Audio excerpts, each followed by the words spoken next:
first year. So, today we're going to discuss about the 3 phases of exercise program. Diba kung pansinin nyo yung last na exercise tayo sa school, meron tayong 3 phases na ginawa. We have stretching exercise, warm-up exercise, tsaka yung exercise proper. Ngayon naman pag-usapan natin, ano ba ang purpose ng mga yun? Bakit natin sila ginagawa lahat? So, allow me to read first, then explain natin. First, for you to be able to have effective and safe exercise program. Pag hindi kasi maayos yung pag-exercise natin, hindi proper yung execution natin, at wala tayong preparation, hindi magiging effective yung ating ginagawa. Halimbawa, nagpo-push up ka, hindi ka nag-stretching, diba? Maaring magkaroon ng problema sa joints mo. Pag sinabing joints, yung nagdudugtong sa ating mga buto-buto, diba? Joints po yan kung bakit natin nagagalaw itong braso natin, itong kamay natin, kung bakit nababali-bali natin siya, napapalitan natin yung mga angles niya because of the joints. Now, kailangan nating mag-stretching para at least hindi siya mabigla. Okay? So, para maging safe, at the same time, para maiwasan natin yung pagkakaroon ng injury. At effective naman nang sa ganun, yung kung tama yung execution natin ng exercise, mas nagiging tayo ng stamina, ng power, ng endurance, kasi tama yung execution natin. Kaya ang payo ko, kapag nagkakandak tayo or nag-execute tayo ng mga exercise, halimbawa nagmamasin-masin tayo, gawin niyo yung proper. Okay, wag niyo lokohin yung sarili ninyo na dinadaya niyo para hindi kayo mapagod. Ang kapalit naman nun, hindi ka nga pagod, pero wala namang improvement na nangyayari sa katawan mo pag ganun. Kaya dapat pag may exercise, kahit na nakakapagod, nakakahingal, nakakangalay, so long as wala kayong nararamdaman na parang masakit kapag ginagawa nyo yung exercise na yun, pagtiyagaan nyo na tapusin. Okay, hindi ko naman ipapagawa yan kung hindi nyo kailangan. And yun nga, hindi kayo mag-i-improve kung hindi nyo gagawin ng tama. Okay, so ulitin natin. For you to be able to have an effective and safe exercise program, follow the 3 phases of exercise if highly essential. So, una dyan, warm up. Okay?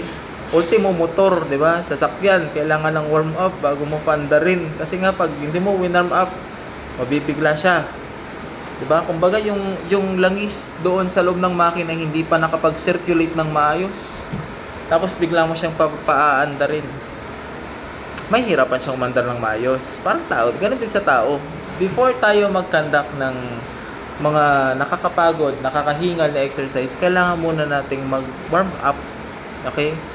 The warm up, this prepares the body, especially the heart and circulatory system. Kaya nga, kung mapapansin niyo, pag nagwa-warm up exercise tayo, medyo nakakaramdam na tayo ng konting pagod. Diba? Konti lang. Ang purpose po kasi nun, para makondisyon na kagad yung puso natin at saka yung daloy ng dugo natin. Kasi kung halimbawa, ang gagawin natin, form, sabi ko, nagpa-form ako, tapos biglang exercise kagad. Nako, ano mangyayari? Biglang bibilis yung tibok ng puso mo, biglang bibilis yung pag-ikot ng dugo. Doon po tayo maaring magkaroon ng tinatawag na high blood pressure. Okay, biglang tataas yung pressure natin, tapos maaari tayong mag-bug down, mahimatay, di ba? Kaya hindi po pwede na ganun. Kailangan po talaga na mag-warm up muna. Okay? Especially, it is for the heart and circulatory system for physical activity or exercise. So, according to study, warm up must include 5 to 10 minutes of low to moderate cardiovascular and muscular endurance. So, pag nag-exercise daw tayo, kailangan i-maintain natin yung warm-up natin ay 5 to 10 minutes. Okay? 5 to 10 minutes na low to moderate. Ibig sabihin, magaan lang hanggang sa katamtaman na dami ng exercises or hirap ng exercises. So, ang purpose po nun is for our cardiovascular, okay, cardiovascular, and muscular endurance activities like walking, jogging, or running for the first phase, and susundan natin ng gentle static stretching of the major large muscles group for the second phase. So stretching exercise in this phase is highly recommended to reduce risk of possible injuries. O yan lang, maliwanag ah. Kaya pag mag-exercise tayo, anong gagawin? Kailangan natin mag-stretching. After natin mag-stretching, mag-warm up exercise. Okay? Number 2, workout or conditioning phase. So ito na yung exercise proper natin. After natin mag-stretching, after natin mag-warm up, ang susunod natin gagawin ay execute na yung mga exercise na ipinapagawa sa atin.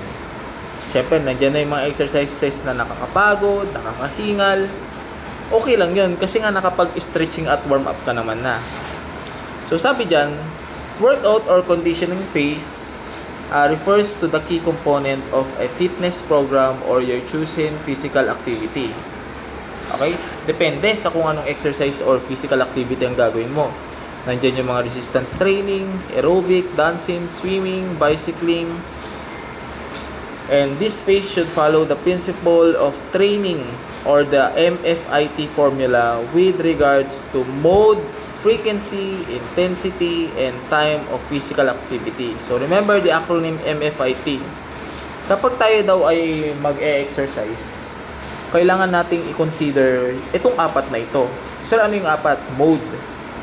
Yung una. Pangalawa, frequency. Pangatlo, intensity. And pangapat, time of physical activity. Maya explain natin ano ba yung itong apat na ito. Number 3. So after natin mag-exercise, wag po tayong suddenly na mag-i-stop. Halimbawa, natapos na natin yung 12 exercise. Or halimbawa, pumili kayo dyan sa nasa taas, nag-bike kayo, nag-cycling kayo. Tapos suddenly, bigla kang hihinto, tapos bigla kang uupo. Bawal po yun. Kaya nga ang advice po dyan, kung halimbawa, nagkakaroon tayo ng masi-masi, tapos bigla kayong nakaramdam ng pagod, wag po tayong yuyuko. Okay? O lalong-lalong wag tayong uupo. Kasi pag bigla tayong huminto, okay, ang mangyayari dyan, magkakaroon po tayo ng low blood pressure. Okay? Yung dugo po na biglang, di ba kapag nag-exercise tayo, mabilis yung pintig ng pulso natin, mabilis yung ikot ng dugo natin, and then imagine, suddenly, bigla kang mag-stop, bigla kang hihinto. Ano mangyayari? May stuck yung dugo ninyo. Okay? Kaya ang dapat po dyan, kapag nag-exercise tayo, mga nakakahingal na exercise, meron pa rin tayong tinatawag na cool down exercise. Ang cool down exercise, mga exercise din po ito na hindi na ganun kahirap. Okay? Ang purpose po nito is para dahan-dahan na maibalik sa normal na pintig yung pulso natin. Kasi nga pag pagod tayo, mabilis yung pulso natin, di ba? Yung tibok ng puso natin. Ngayon, hindi pwede na bigla kang mag-i-stop. Dapat mag-cool down exercise ka muna para sa ganun, dahan-dahan na bumalik sa normal na pulse rate yung ating puso. Okay, so basahin natin, cool down. This promotes an effective and gradual recovery from physical activity. The transition cool down is now from higher intensity of workout, pansin nyo, from higher mula sa mahirap o nakakapagod na dami ng exercise o yung tinatawag natin na conditioning phase back toward to resting status. So it allows a gradual slowing of the heart rate, the systolic blood pressure, and metabolic end products. The first phase also include moderate to low cardiovascular and muscular endurance activities at least 5 minutes. Pansin nyo, pag warm up, sinasabi dyan 5 to 10 minutes, low to moderate. Pero pagdating ng cool down, 5 to 10 minutes, moderate to low. So, ibig sabihin, pababa na siya. Okay? Kasi nga, ang purpose nga nito, gradually na dahan-dahan na bumalik po sa normal yung pintig ng ating pulso. Okay? If exercise is stopped abruptly, anong mangyayari kapag ganito? Sabi diyan, kapag nag-exercise ka, tas bigla kang huminto, nasa conditioning phase ka, tas bigla kang nag-stop, anong mangyayari? This may result to post-exercise hypotension o yung tinatawag natin na low blood pressure. O pag low blood pressure ka, ang susunod na mangyayari dyan, mahihilo ka.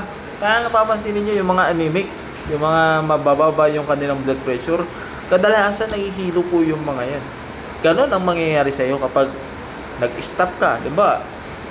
Nag-exercise tayo tapos biglang hinihingal ka na, pagod ka na, huwag kang basta-basta hihinto. Kung maaari, mag-walking ka muna. Okay? Mag-walking ka muna habang nagbi-breathing ka, nagdi-deep breathing ka. Inhale, exhale, ganun. Tapos lakad lang. Huwag kang hihinto agad kasi nga mahihilo ka. This may happen due to blood is left. O, ito yung sinasabi ko kanina. Nagkakaroon ng pagkahilo because the blood is left or naiwan in the area of working muscle and has no way to get back to the heart and the brain. Okay, maliwanag ha. Kasi nga kapag nagko-conditioning phase nga tayo, yung dugo natin, mabilis ang ikot niyan. Halos lahat po ng part ng katawan natin. Part ng muscles natin, di ba? At ng ugat, di ba? Pati mga muscles natin, may ugat din naman yan. So, pati dyan pupunta yung mga dugo natin. Ngayon, kapag bigla kang uminto, hindi makakabalik sa puso at sa utak yung mga dugo na nandyan sa mga muscles ninyo. Kaya po nagkakaroon ng low blood pressure. Okay? Kulang yung dugo na bumalik doon sa puso mo. Kaya nga nagkaroon ng low blood pressure. So, the last part involves stretching exercise that can relieve spasms and fatigue muscles and improves flexibility according to the study. The cool down stretch about last 5 minutes or more. Okay? So, review tayo. So, meron tayong tatlong phases ng exercise program. Meron tayong warm up, conditioning phase, at saka cool down. Sa warm up, makikita nyo dyan yung stretching exercise. Diba? Yung ginagawa namin, stretch muna. After stretching, warm up. Paano mag-warm up, sir? Kailangan mo exercise ng low to moderate. Okay? Mahina hanggang sa katamtamang hirap ng exercise. At pag natapos mo yon sa loob ng 5 hanggang 10 minuto, pwede ka na pong mag-workout or pumunta na sa tinatawag natin na conditioning phase. Ang conditioning phase ay nababase sa kung ano yung gusto mong sundin. Depende sa formula na MFIT. Una, yung mode, frequency, intensity, and time of physical activity.